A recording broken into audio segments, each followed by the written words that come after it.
Yöletün Alamdepe pazarı. Şok. Ortaya da itmen pırasayın da alıp falan zayıfı yanmasın deyip elimiz tangırlı bedirel karaşı otuyoruz. Pazarların benzini yok. Ana. Ya, değil mi? Ana. Ana. Yani o. Çiğunlar yani ya. Çiğunlar yumurtlar yani ya. Taşıyor yani o. Ana yansına vursa yadın. Vursa yadın yansına.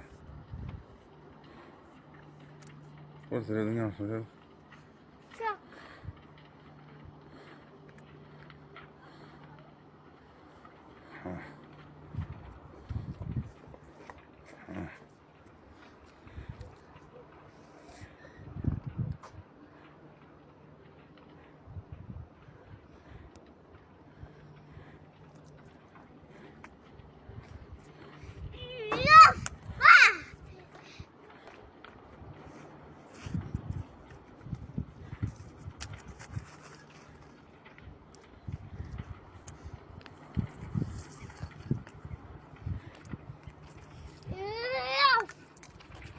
Yöletün pazarı.